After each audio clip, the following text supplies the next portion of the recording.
ஞானானந்தமயம் தேவம் நிர்மலஸ்படிகாகிருதிம் ஆதாரம் சர்வ வித்யானாம் ஹயக்ரீவம் பாஸ்மகே. நேயர்கள் அனைவருக்கும் அஸ்ட்ரோ KS ஐயங்காரின் பணிவான நமஸ்காரங்கள். மாத பலன். குரோதி வருஷம் மாசி மாதம், அதாவது 13/2/2025 14/3/2025 வரலும் உண்டான காலகட்டத்தில் மேஷம் முதல் மீனம் வரை என்னென்ன பலன்கள் அப்படின்றத இந்த குரோதி வருஷம் மாசி மாதம் பார்க்கலாம். இப்போ இந்த மாத பலனில் முதல்ல நம்ம இந்த மாதத்தினுடைய கோள் சாரம் என்ன அப்படின்றத பார்ப்போம். இந்த மாதத்தில் வரக்கூடிய விசேஷ நாட்கள் என்ன அப்படின்றத பார்ப்போம். அதற்கு பிறகு மாதத்தினுடைய ஒரு ராசிக்கான பலன் என்னன்றதை பார்க்கலாம். இந்த மாதத்தினுடைய கோள் சாரம் அப்படின்னு எடுத்தோமேயானால், ரிஷபராசியில் குரு வக்ர நிவர்த்தி ஆயிடுறார். இந்த மாதம் அதாவது தை 29ஆம் தேதி வக்ர நிவர்த்தி ஆயிடுறார். அதுவும் தனியாக ஒரு வீடியோ போட்டிருக்கேன், பாருங்கள். 29ஆம் தேதி தை மாதம் வக்ர நிவர்த்தி ஆனதுனால குரு 2ஆம் இடத்துல இருக்கார், அதாவது ரிஷபத்தில். மிதுனத்தில் செவ்வாய் வக்ரம், கன்னியில் கேது, கும்பத்தில் சனி, சூரியன் மற்றும் புதன், மீனத்தில் சுக்கிரனும் ராகுவும். இந்த மாதத்தில் பார்த்தாலேயானால் மாற்றங்கள் என்னென்ன வருது அப்படின்னு பார்க்கும்பொழுது, செவ்வாய் வக்ர நிவர்த்தி அடைகிறார். எப்போ அப்படின்னா, இந்த மாதம் பிறந்து ஒரு 10 நாள்லேயே, அதாவது 21/2/2025 அன்றைக்கே செவ்வாய் வக்ர நிவர்த்தி. ஆனால் மிதுனத்தில் இருக்கார். இதை தவிர பார்த்தாலேயானால் புதன் இந்த மாதம் கும்பத்திலிருந்து மீனத்துக்கு போகிறார். அது 26/2/2025 அன்னைக்கு. அதற்கு பிறகு பார்த்தாலேயானால் 4/3/2025 அன்னைக்கு சுக்கிரன் வக்ரகதி அடைகிறார் மீனத்திலேயே. புதன் 9ஆம் தேதி அன்னைக்கு 9/3/2025 அன்னைக்கு வக்ரகதி அடைகிறார், அதுவும் மீனத்தில். இப்போது இந்த மாதத்தினுடைய கோள்சாரம் இது. பொதுவாகவே நம்ம மாத கிரகங்கள்னு சொல்லக்கூடியது சூரியன், செவ்வாய், புதன் மற்றும் சுக்கிரன், இந்த 4 கிரகங்களுடைய மாற்றத்தை வச்சு பேசுவோம். அதுவும் நம்ம சௌரமான மாதங்கள் அப்படின்ற ஒரு பட்சத்தை எடுத்து நம்ம பண்ணுறோம். இது சூரியன் ஒரு ராசியிலிருந்து அடுத்த ராசிக்கு செல்லும் பொழுது அதனுடைய மாற்றங்களை வைத்தே, அதனுடைய அந்த சூரியனுடைய மாற்றத்தை வச்சே அந்த மாதத்தினுடைய பெயர், அதாவது கும்ப மாதம் அப்படின்னு பேர் வைக்கிறதுக்கு காரணமே மாசி மாதத்துக்கு கும்பத்தில் சூரியன் போகிறதுனால தான்.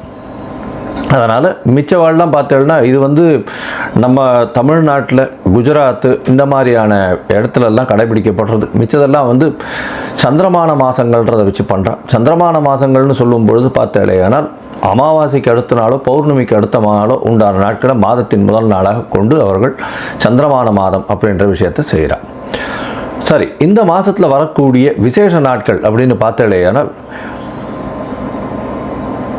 அதாவது 25/2/2025 அன்றைக்கி பார்த்தோம்னா காஞ்சி விஜயேந்திர சரஸ்வதி ஜெயந்தி நடக்கிறது. காஞ்சியில் விஜயேந்திர சரஸ்வதி சுவாமிகள் அவருடைய ஜெயந்தி.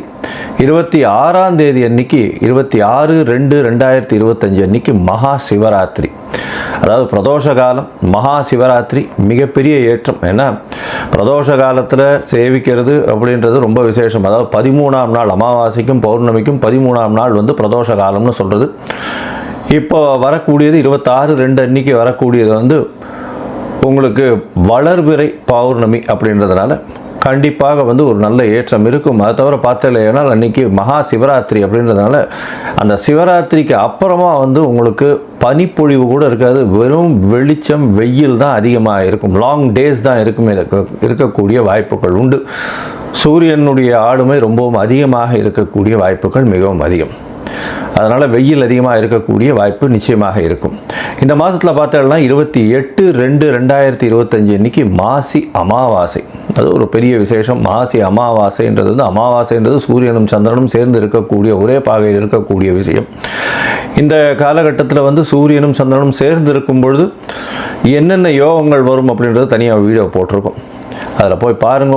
இன்ஃபேக்ட் அது நல்ல ஒரு விஷயங்கள். சூரியனும் சந்திரனும், அதாவது யாராவது ஒருத்தர் உச்சமோ ஆட்சியோ இருந்தால்னா நல்ல ஒரு ஏற்றம் கிடைக்கும். இல்லைன்னா சுபர்கள் வீட்டில் இருந்தால்னா நல்ல ஒரு ஏற்றம் கிடைக்கும். இந்த மாசி அமாவாசை நல்ல ஒரு ஏற்றம் கிடைக்கக்கூடிய நாள். அதற்கு பிறகு பார்த்தோம்னா 12 3/2/2025 அன்னைக்கு மாசி மகம், அது வந்து பௌர்ணமியை சேர்ந்து வரும். மாசி மகம் ஏன்னா சூரியனுக்கும் சந்திரனுக்கும் கிட்டத்தட்ட 180 டிகிரி, அதாவது சூரியன் கும்பத்திலையும் சந்திரன் வந்து சிம்ம ராசியிலையும் இருக்கக்கூடிய காலகட்டம். பௌர்ணமி வெளிச்சம் வந்து ஒரு பெரிய அட்வான்டேஜ் என்னென்னா, இதில் பிறந்தாள்னா ராஜா போல அவர்களுடைய வாழ்வு அமையும். ராஜாளும் இது அவர்களுக்கு கிட்டும்.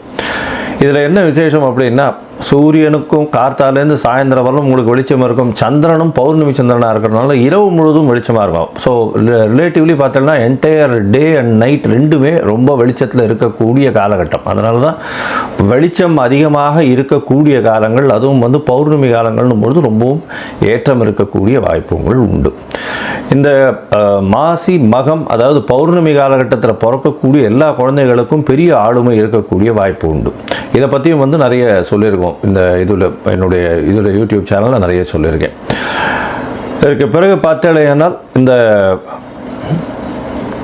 14/3/2025 அன்னைக்கு காரடையான் நோன்பு, இது வந்து ரொம்பவும் விசேஷமான காலகட்டம். காரடையான் நோன்பு அப்படின்னு சொல்லக்கூடியது வந்து மாசியும் பங்குனியும் கூடுறது அப்படின்னுவா. அதாவது கார் அப்படின்னா வந்து கருப்பு நிறம், இருண்ட இடம், யமலோகம் இதெல்லாம் குறிக்கக்கூடியது இந்த கார் அப்படின்றது. அடையான் அப்படின்னு, கார் அடையான்றது, அடையான்னா அடைய மாட்டான் அப்படின்னு சொல்லக்கூடியது. அதாவது பெண்கள் வந்து தன்னுடைய கணவருக்குன்னு, அதாவது திருமணமான பெண்கள் தன்னுடைய கணவருக்குன்னு விரதம் இருந்து செய்யக்கூடிய ஒரு பெரிய விஷயம் இது.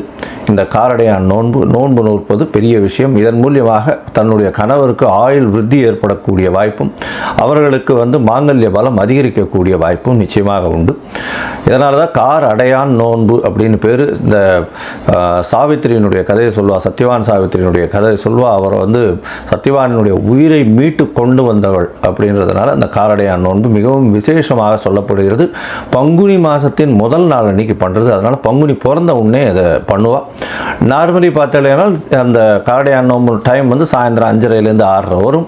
அந்த டைம் வந்து நான் தனியாக போடுறேன் உங்களுக்கு.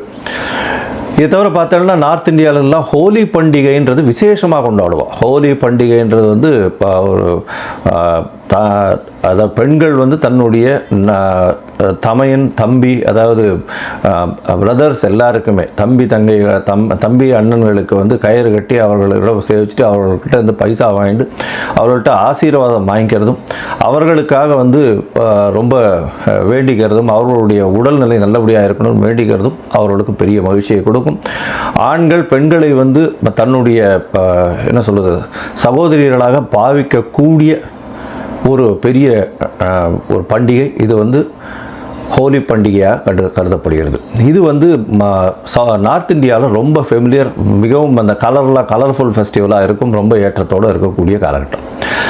சரி, இந்த மாதம் மேஷம் முதல் மீனம் வரை எப்படி இருக்குது மாசி மாதம் அப்படின்றத பார்ப்போம். அதற்கு முன்னாடி என்னுடைய மொபைல் நம்பர் கீழே ஸ்டாலிங்கில் போயிட்டு இருக்கோம். உங்களுக்கு அஸ்ட்ராலஜிக்கல் கன்சல்ட் தேவைப்பட்டதுன்னா நீங்கள் எனக்கு ஃபோன் பண்ணுங்க. உங்களுடைய date, time, place of birth, உங்களுடைய பெயர், தாய் தந்தையர் பெயர் எனக்கு அனுப்புங்க. முதல்ல உங்களுடைய ஜாதகத்தை போட்டுட்டு அதில் வந்து உங்களுடைய நட்சத்திரத்தில் பாத சந்தி இருக்கா, நட்சத்திர சந்தி இருக்கா, அதை தவிர லக்ன சந்தி இருக்கா, லக்ன பாத சந்தி இருக்கா, இதெல்லாம் பார்த்துட்டு, ஏன்னா பொதுவாகவே இந்த சந்தி இருக்கும் பொழுது பார்த்தாலேனால் அவளுக்கு எந்த ராசின்னே தெரியாது. அதனால் மிருகசீரிஷ நட்சத்திரம் நினச்சிட்டு இருப்பா, அவள் வந்து ரிஷப ராசி நினச்சிட்டு இருப்பா, மிதுன ராசியாக இருக்கும். இந்த காலகட்டத்தை பார்த்துட்டு உங்களுக்கு சொல்கிறேன். எனக்கு வரக்கூடிய ஜாதகத்தில் பார்த்தா பாதி பேருக்கு அவள் வந்து மிருகசீரிஷம் 1ஆம் பாதம் 2ஆம் பாதம் அப்படின்னு நினச்சிட்டு இருப்பா. ஆனால் அவள் வந்து பார்த்தா 3-4 பாதத்தில் இருப்பாள். அதனால் வந்து ரிஷபராசி நினச்சின்னு இருப்பா, மிதுன ராசியாக இருக்கும். அதே மாதிரி துலா ராசி நினச்சின்னு இருப்பா, அவள் விருச்சிக ராசியாக இருக்கும். அந்த மாதிரி வந்து பாத சந்திகள் வந்ததே ஆனால் அவர்கள் எந்த ராசியில் இருக்கான்னு தெரியாமையே அவள் வந்து கோவிலில் போய் அர்ச்சனை பண்ணிட்டு இருப்பாள். 40 வயசு 50 வயசு இந்த மாதிரி இருந்துட்டு இருப்பாள். அதனால் முதல்ல வந்து உங்களுடைய நட்சத்திரம், உங்களுடைய நட்சத்திரத்தினுடைய பாதம், அப்போ வந்து என்ன ஆகும் அப்படின்னா, இப்போ நீங்கள் வந்து இப்போ நல்ல நேரம் நடந்துட்டுருக்குன்னு நினச்சின்னு இருப்பீங்க. ஆனால் உங்களுடைய ஜாதகத்தில் இருக்கக்கூடிய லக்னத்திற்கு பார்த்தாலேயானால் நல்ல நேரம் நடக்கிறது நினச்சிட்டு இருப்பீங்க. ஆனால் உங்களுடைய தசை நல்லபடியாக வேலை செய்யாது. காரணம் என்னென்னா, பாதங்கள் மாறி போய் உங்களுடைய ராசி, லக்னத்தினுடைய லக்னம் இருக்கக்கூடிய ராசி எல்லாமே மாறி இருக்கும். அதனால் முதல்ல வந்து உங்களுடைய லக்னம் சரியாக இருக்கிறதா, லக்ன பாத சந்தி கரெக்டாக இருக்கா, நட்சத்திரம் சரியாக இருக்கா, நட்சத்திர பாத சந்தி கரெக்டாக இருக்கா அப்படின்றத தெரிஞ்சுட்டு உங்களுக்கு அப்பாயின்மெண்ட் கொடுக்குறேன். என்னுடைய கட்டணம் என்னன்றதை சொல்கிறேன், அதை பாருங்கள், அதை அனுப்புங்க. அதை அனுப்பிச்சதுக்கப்புறம் உங்களுக்கு அப்பாயின்மெண்ட் தரேன், அதுக்கப்புறம் பேசலாம். சரி, இப்போ மேஷம் முதல் மீனம் வரை மாசி மாதம் குரோதி வருஷம் 2025 பலன்கள் ஒன்றொன்றாக பார்க்கலாம். தனுசு, மூலம், பூராடம், உத்திராடம் இந்த 3 நட்சத்திரம் 9 பாதங்களை கொண்ட ராசி. ராசியின் அதிபதி அப்படின்னு சொல்லக்கூடியவர் குரு. உங்களுடைய ராசிக்கு பார்த்தீங்கன்னா 6ஆம் இடத்துல இருக்கார். இவ்வளோ நாளாக வக்கரகதியில் இருந்தார். இப்போ வந்து குரு வக்கர நிவர்த்தி அடைகிறார். இந்த தை 29ஓட வக்கர நிவர்த்தி ஆயிடுறது. அதனால் குரு உங்களுடைய ராசிநாதன் 6ஆம் இடத்துல வக்கர நிவர்த்தி ஆகிறார்.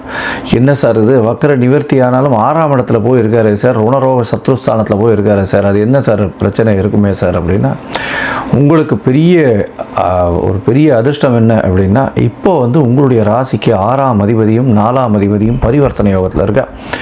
6ஆம் அதிபதினு சொல்லக்கூடியவர் சுக்கிரன், அவர் உச்சம் போய் இந்த மாதத்தில் உச்சம் பெற்று இருக்கார். 4ஆம் இடத்துலையே அவர் கேந்திரத்தில் உச்சம் பெறுறதும் அவர் திக்பலம் அடைகிறதும் பெரிய விசேஷம். இதன் மூலியமாக பார்த்தலையானால் 4ஆம் இடத்துல உச்சம் பெற்ற சுக்கிரன் உங்களுடைய சுகங்களில் ஏற்றங்கள் இருக்கும். புதிய வீடு மனை வாங்கக்கூடிய பாக்கியம் நிச்சயமாக இருக்கும். உடல் நிலையில் ஏற்றம் இருக்கக்கூடிய காலகட்டம். புதிய கடன் வாங்கக்கூடிய வாய்ப்புகள் உண்டு. உங்களை நம்பி கடன் கொடுக்கறதுக்கு வரிசையில் நிற்பாங்க. அந்த அளவுக்கு உங்களுக்கு ஒரு பெரிய ஏற்றம் இந்த மாதத்தில் கிடைக்க போகிறது. திடீர் பணவரவு வரும். மறைந்த இடத்திலிருந்து பொருள் வரவு வரக்கூடிய வாய்ப்புகள் நிச்சயமாக இருக்கும். ஏன்னா உங்களுடைய ராசிக்கு 6, 11 அதிபதினு சொல்லக்கூடியவர் வந்து சுக்கிரன். அவர் 4ஆம் இடத்துல போய் உச்சம் பெறுறார். தாயின் மூலியமாக நல்ல ஒரு ஏற்றமான செய்தி. அதனால் உங்களுக்கு வந்து வீடு மனை வாங்கக்கூடிய பாக்கியம் நிச்சயமாக உண்டு. இந்த மாதத்தில் பார்த்தாலேயானால் பொதுவாகவே மாத கிரகங்கள் அப்படின்னு சொல்லக்கூடிய சூரியன், செவ்வாய், புதன் மற்றும் சுக்கிரன் இந்த 4 கிரகங்களுடைய மாற்றங்களை வச்சு தான் மாத கிரகங்களை பேசும், மாதத்தினுடைய பலன்களை பேசும். அப்படி இருக்கும் பொழுது இந்த மாதத்தில் உங்களுடைய ராசிக்கு 4ஆம் இடத்தில் ராகுவோட சம்பந்தமாக இருக்கக்கூடிய சுக்கிரன் உச்சம் பெற்று இருக்கார். ராகுவோட சம்பந்தமாக இருந்தாலும் அவருக்கு ஏற்றம். ஏன்னா அதாவது சுக்கிரனோட ராகு சேர்றதுனால அதீத சுபத்துவம் பெறுறார். அதுவும் குருவின் வீட்டில் இருக்கார். அதனால் அபரிமிதமான ராஜயோகத்தை கொடுக்க போகிறார். உடல் நலத்தில் நல்ல ஏற்றம் இருக்கும். அதை தவிர வந்து உங்களுடைய சுகங்கள் நல்லபடியாக இருக்கும். வீட்டுக்குன்னு நிறைய விஷயங்கள் வாங்குவீங்க. அதாவது வீட்டுக்கு கலை பொருட்கள் வாங்குறது, இந்த மாதிரியான விஷயங்கள் நிச்சயமாக வாங்குவீங்க. புதிய வேலை கிடைக்கும். வேலையில் ஏற்றம் கிடைக்கும். அதாவது ப்ரமோஷன் கிடைக்கக்கூடிய வாய்ப்பு, வேலையில் மாற்றம் கிடைக்கக்கூடிய வாய்ப்பு. அதன் மூலியமாக உங்களுடைய பண வரவு, அதாவது பொருளாதாரம் ஏறக்கூடிய காலகட்டமாக இந்த மாதம் அமைகிறது. இந்த மாதத்தில் உங்களுடைய ராசிக்கு 3ஆம் இடத்துல 9ஆம் அதிபதினு சொல்லக்கூடிய சூரியன் இருக்கக்கூடிய காலகட்டம். இதன் மூலியமாக தந்தையின் உடல் நலத்தில் சற்று பின்னடைவு இருக்கக்கூடிய காலகட்டம். சூரியன் 9ஆம் அதிபதி 3ஆம் இடத்துல சனியோடு சேர்ந்துருக்கார். இதில் சனி வந்து ஆட்சி மூலத்திரிகோண வீட்டில் இருக்கிறது பெரிய விசேஷம்.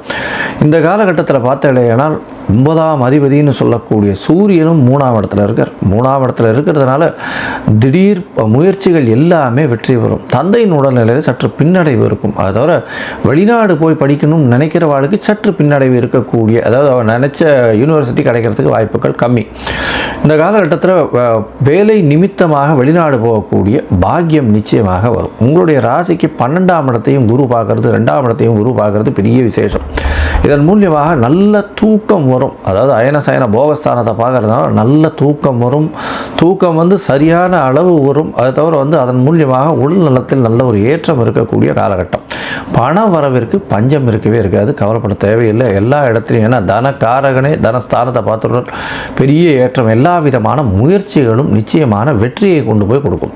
உங்களுடைய ராசிக்கு பார்த்தோம்னா 7ஆம் இடத்துல சப்தமத்தில் செவ்வாய் வக்கரகதியில் இருக்கார். 5ஆம் அதிபதி 7ஆம் இடத்துல இருக்கிறதுனால குழந்தைகள் மூலியமாக சிறு சிறு தொல்லைகள் இருந்தாலும் ஒரு 10 நாள் கழித்து செவ்வாய் வக்கர நிவர்த்தி அடைகிறார். அதனால் வந்து உங்களுக்கு பெரிய பெருமை வரக்கூடிய வாய்ப்பும், அதை தவிர வந்து காதல் பயப்படக்கூடிய வாய்ப்பும், இதன் மூலியமாக சற்று ஒருவருக்கொருவர் பின்னடைவு ஏற்படக்கூடிய, ஆணுக்கும் பெண்ணுக்கும் பிரச்சனைகள் வரக்கூடிய வாய்ப்பும் நிச்சயமாக உண்டு. 7ஆம் இடத்துல போய் செவ்வாய் இருக்கிறதுனால பேச்சில் ரொம்ப கவனமாக இருக்கும். எதிர்பாலினத்தவரோட கொஞ்சம் ஜாகிரதையாக இருக்கிறது நல்லது. பார்ட்னர்ஷிப் வியாபாரத்தில் பார்ட்னர் மூலியமாக பிரச்சனைகள் வரக்கூடிய வாய்ப்புகள் நிச்சயமாக இருக்கும். தொழிலில் அபிவிருத்தி ஏற்படக்கூடிய காலகட்டமாக அமைப்போகிறது.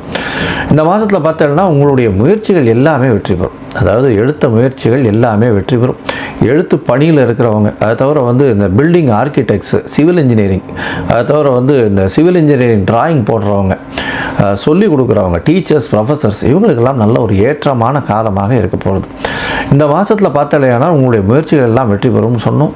இருந்தாலும் சில நாட்கள் உங்களுடைய முயற்சியை தள்ளி வைப்பது நல்லது. அந்த சில நாட்கள்னு சொல்லக்கூடியது சந்திராஷ்டம காலம். இந்த சந்திராஷ்டம காலத்தில் வந்து நீங்கள் புதிய முயற்சி வேண்டாம், வெளியூர் வெளிமாநில பிரயாணம் வேண்டாம்னு சொல்கிறோம். ஒருவேளை நீங்கள் வந்து பண்ண வேண்டிய கட்டாயத்தில் இருந்தீர்களே ஆனால் சந்திர பகவானுக்கு உண்டான எளிய பரிகாரத்தை பண்ணுறது ரொம்பவும் நல்லது. அந்த சந்திர பகவானுக்கு உண்டான எளிய பரிகாரம் அப்படின்னு சொல்லக்கூடியது அருகில் இருக்கக்கூடிய கோவிலில் உங்களால் முடிஞ்ச அளவுக்கு, அதாவது அரிசி, நெல், பச்சரிசி, நெல் இந்த மாதிரியான தானியங்கள் கொடுக்கறதன் மூலியமாக சந்திராஷ்டமத்தின் தாக்கம் நிச்சயமாக குறையும். சரி, இந்த காலகட்டத்தில் சந்திராஷ்டம காலகட்டத்தில் புதிய முயற்சி, வெளிநாடு வெளியூர் போக வேண்டாம்ன்றதையும் சொல்கிறோம். யாருக்கும் ஜாமீன் கையெழுத்து போடாதீங்க. ஏன்னா 6ஆம் இடத்துல குரு இருக்கிறதுனால நீங்கள் ஜாமீன் கையெழுத்து போட்டிங்கன்னா நிச்சயமாக அதன் மூலியமாக பிரச்சனை வரும். 6ஆம் இடத்துல குரு, அதுவும் ராசியின் அதிபதி சுபர் இருக்கிறது நல்லது இல்லை. அதனால் யாருக்கும் ஜாமீன் கையெழுத்து போடாதீங்க. அதை தவிர கடன் கொடுக்காதீங்க. கடன் கொடுத்த கடனை திருப்பி கேளுங்க, அது வரும். கடன் கொடுக்காதீங்க, அது நல்லது இருக்காது. போட்டித் தேர்வில் நல்லபடியான ஏற்றம் இருக்கக்கூடிய காலகட்டமாக அமைய போகிறது. இந்த மாதம் வந்து இந்த இவங்க, அதாவது கோல்ட் ஸ்மித், அதை தவிர கேஷ், பேங்கிங் கேஷில் இருக்கிறவங்க, அதாவது பேங்கிங் அக்கௌண்ட்ஸில் இருக்கிறவங்க, இவங்களுக்கெல்லாம் நல்ல ஒரு ஏற்றம் கிடைக்கக்கூடிய காலகட்டமாக அமைய போகிறது. இந்த மாதத்தில் நீங்கள் இந்த தனுசு ராசிக்காரர்கள் வந்து நீங்கள் நாமக்கல்லில் போய் ஆஞ்சநேயரையை சேவிச்சுட்டு, அதை தவிர நரசிம்ம பெருமாளையும் தாயாரையும் சேவிச்சுட்டு வர்றதன் மூலியமாக உங்களுக்கு நல்ல ஏற்றமும் மாற்றமும் இந்த மாசி மாதத்தில் கிடைக்கும். மொத்தத்தில் பார்த்தாலேயானால் தனுசு ராசிக்காரர்களுக்கு உடல் நலத்தில் நல்ல ஏற்றம், பணவரவிற்கு பஞ்சம் இருக்காது. புதிய வீடு மனை வாங்கக்கூடிய பாக்கியம், தாயின் உடல்நிலையில் நல்ல ஏற்றம் இருக்கக்கூடிய காலகட்டம், தாயின் மூலியமாக சொத்துக்கள் வரக்கூடிய வாய்ப்புகள் உண்டு. படிக்கக்கூடிய மாணவர்களுக்கு பெரிய ஏற்றம் கிடைக்கக்கூடிய காலகட்டம். வெளிநாடு போய் படிக்கக்கூடிய பாக்கியம் இருந்தாலும் நினைத்த யூனிவர்சிட்டி கிடைக்கிறதுல சற்று பின்னடைவு இருக்கும்.